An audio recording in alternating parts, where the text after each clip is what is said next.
ஒரு கெரியர்னு எடுத்தேன்னா, it won't be full of highs, it won't be full of lows. At some point வந்து ஒரு பாயிண்ட்ல ஒரு பிரேக் த்ரூ நடந்துட்டே இருக்கும். அப்படி என்னோட ஃபர்ஸ்ட்டு பிரேக் த்ரூ வந்து "ரெண்டக்கா."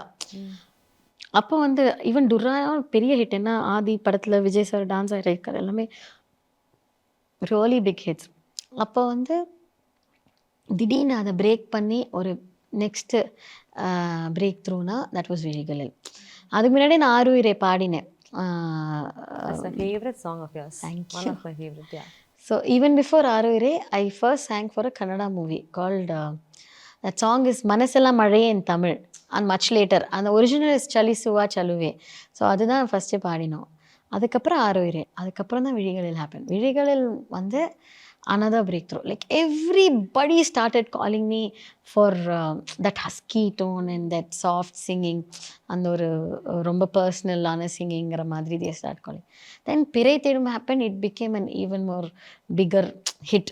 அதுக்கப்புறம் வரிசையா "யார் இந்த சாலையோரம்", "யாரோ இவன்" எல்லாமே வந்து happened. என் ஜீவன் எல்லாமே. அதுக்கப்புறம் வந்து ஒரு பிரேக் த்ரூ பாயிண்ட் அப்படின்னா "விண்மீன்." திடீர்னு வந்து அந்த சாஃப்ட் சிங்கிங்லேருந்து வெளியில வந்து "விண்மீன்" ஹேப்பன். லைகா புரொடக்ஷன்ஸ் சுபாஷ் கரன் தயாரிப்பில் அறிமுக இயக்குனர் ஏ.ஆர். ஜீவா இயக்கத்தில் அனுபமா பரமேஸ்வரன் நடிப்பில் லாக்டவுன் ஜனவரி 30 முதல் திரையரங்குகளில்.